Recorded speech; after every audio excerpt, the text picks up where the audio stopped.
Hello friends, for today's video I wanted to go through a list of fantasy books that I personally feel like were Goodreads nominees snubs. A few things to note before we jump into it. First off, of course, a book's quality or whether or not you should check it out should not be determined by whether or not it shows up on the Goodreads nominees.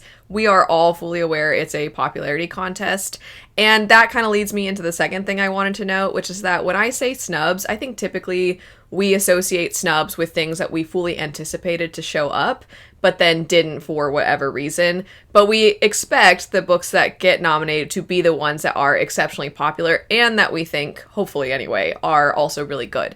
And for me, the ones that I'm going to note today are not necessarily popular. I was under no illusions that these would show up and then was shocked when they didn't. I wasn't really shocked at all. I just think that the quality side of things, that these books deserve to have more recognition, which is part of why I wanted to mention them today. Third, I would love to know what were some snubs for you. It doesn't just have to be within the fantasy category, and it doesn't even just have to be within, if you do want to talk about fantasy, the adult age range. You're welcome to know anything that you thought was fantastic and you would have really liked to have seen on the nominees. For all the ones I'm going to mention today, if I have more in-depth reviews for these, I'll have them linked in the description bar. I'll also have links to these in case you'd like to check them out, because I do think that these deserve a little bit more love. And because we're talking about things we think deserve more love in general, feel free to also shout out a book that you think more people should be looking at and giving their attention to. But with all that said, let's jump into the 5 fantasy books that I felt were Goodreads snubs.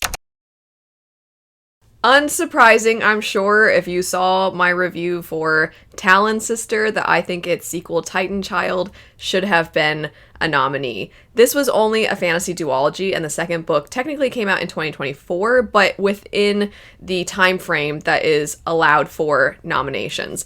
I would have loved to have seen this, especially now having read the duology, because I absolutely loved it. Talonsister was such a great start, and I noted in my review for it that I was almost sad as I was progressing through the story because I knew it was only a duology, and I was sad that there would only be one more book after the one that I was currently reading. And this wasn't even that far into the book. I was just already so excited about the world. I thought that the world was so fascinating, and I was enjoying the characters' arcs. And in general, I feel like this author is really great at having epic fantasy, but also the sense of mystery when it comes to the world building. So the sense of discovery meshes with the antagonist, or at the very least, what our characters are going to be going up against. And that unknown threat is quite thrilling also. I really loved it, the first book, because of course Titanchild is a sequel, so I can't say too much about the second one, but I do feel it capitalized off of the first one really well, off of its story and everything that had been laid out. Of course, because Titanchild is a sequel, I can't say too much about the setup for that one, but as far as the setup for the entirety of this duology, within the first book, Talonsister, you are introduced to a variety of different perspectives within a world where there used to be these amazing beings known as Titans. Titans came in a variety of different forms. So for example, you had griffins, you had unicorns, you had wyverns, pretty much any kind of mythological creature you could think of.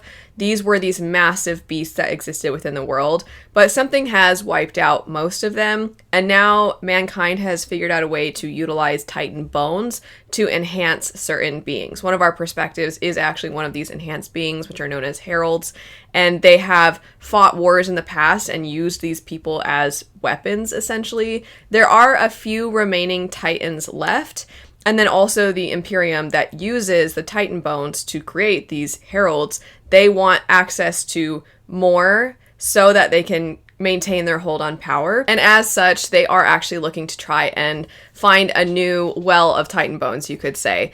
And that launches us into discovery about the world, discovery about the past, the lore, and then also getting to know all these various different perspectives that show up. And the second book is very intense. I flew through pretty much the whole duology, but also the second one because I had to know what happened next. I thought it was fantastic. Probably my favorite fantasy duology I've ever picked up, because I think a duology is a hard format to really pin down and nail and utilize in the best of ways, but Jen Williams unsurprisingly did so. It was fantastic. Cannot hype this duology up enough. After that, we have a couple of books that I have mentioned quite a lot over the course of this year because I feel like these books deserve more love in general. I thought both of these were great. One of them is the conclusion, once again, to a series, but then the other one is the beginning of a series. And I'll start with that one, and that would be Grave Empire by Richard Swan. Grave Empire is within the same world as the Empire of the Wolf trilogy, but you don't have to read Empire of the Wolf in order to read and enjoy this. You follow completely different characters, a different time period. Sorry if you heard my dog. Her current bandana has a little bell on it in preparation for the holidays, so whenever she shakes her head, it rings a little bit, so apologies about that, although who cares, she's so cute. Any interruption is welcome. But anyway, with Grave Empire, you have awesome eldritch horror, which was true of the Empire of the Wolf trilogy, but I feel like it was really zeroed in on within Grave Empire. And the threat of the story is that within the afterlife, or within this kind of other realm, things have gone silent, and they don't know why, which is why the series name is The Great Silence. But people don't really know what's going on and why it seems as though there is no sense of life within the afterlife anymore. And we have some characters that are going to seek out beings that typically have a little bit stronger of a connection to the afterlife to see if they can relay what's going on. And then you have other characters that are just sort of descending into this horrifically terrifying swamp forest setting where really bizarre things are happening. And then you have a character who is one of the most despicable, awful people in anything I have ever read. And those are kind of your three main perspectives. And throughout the course of the story, you're trying to determine what's going on and what is the threat. And it was done so well. It's very creepy and very terrifying, and I completely ate it up. As for the book that is a third in a series, it would be Engines of War. This is the third book in the Age of Uprising trilogy by R.S. Ford. This is a series that every installment I've picked up, I've always followed up with saying that I think that the series is incredibly underhyped. It's very cool. It is definitely epic steampunk fantasy, I would say, where there are pieces of it that feel a little bit more advanced than what you typically find in a lot of epic fantasy. And also how we are able to include those world-building elements into what we typically associate with epic fantasy politicking. How all of that combines is, I think, really explosive and really fun. And as I said, it's pretty awesome. It's just kind of a cool series. And within the first book, you have the Hawksburg Guild making up all of your main perspectives with the exception of one. So you have 4 members of the Hawksburg Guild, and then another mysterious perspective that pops up later on, so I can never say too much about that one because it's kind of a surprise and it sort of reshapes your view of certain events. And you have certain characters that are trying to deal with the issues at home, we'll say. And then the rest of the members of the Hawksburg Guild are going to all these different places. They're discovering more about the world, about magic that has been suppressed, also how they've used magic in order to combine that with technology. And you have a lot of the population that do not like the guilds, including the Hawksburg Guild. And then there's a religious sect that is kind of trying to utilize the disruption that the masses are starting to have and cause. They're trying to use that to their advantage to try and gain power back for religion. And so you kind of see this clashing of the masses, the Hawksburg Guild, and then also religion, and a little bit of royalty as well. It's sort of a lot of different factions that are going against each other. And the more the series expands, the more that the threats of the other guilds expand, the more that the world opens up. And I really thoroughly enjoyed it. The third book, just know that it ends in a way where it is conclusive with the arc that it has, but also it feels like there is so much room to do more within this world, and I really hope the author does, because I would really enjoy seeing what would come after what we get in that third book. After that, we have Birth of a Dynasty. This story starts off really fast-paced, it moves, and it is very cutthroat. So at the very beginning of the story, you have this young man who is the last remaining member of his family who was completely wiped out as a result of the fact that his family and another family, if they are to join forces, it would be fulfilling a prophecy where they would then take out the current people that are in power. And even though they don't really care about this prophecy, they're not trying to fulfill this prophecy, regardless, the people that are currently in power are so fearful of this coming true that when one member of our protagonist's family ends up falling in love with another, that's enough for them to wipe them out entirely. So you have this last remaining member who escaped, who goes into hiding, and he's just kind of waiting for his chance to avenge his family. Our other perspective is somebody from the family who the prophecy would come true if his were to unite with. So this is where you get your other main perspective.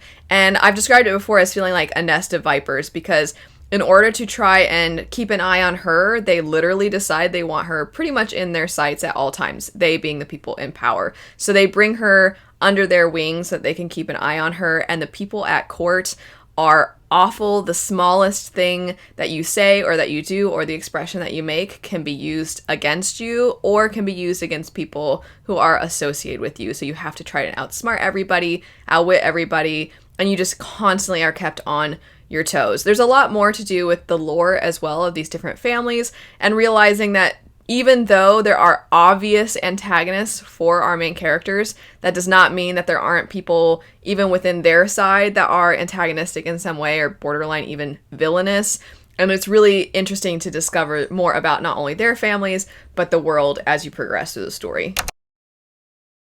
Last for today, we have Greenteeth. This was one that I actually wondered if it would show up on the Goodreads nominees because, one, it is very accessible, and I also think it's appealing to the kinds of readers of different subgenres of fantasy. Also, it's just a standalone, and I thought it was really fun. So the setup for the story is that you follow this creature known as Jenny of the Lake, and she lives within this body of water that at the beginning of the story, a woman is thrown into with the intention of drowning her.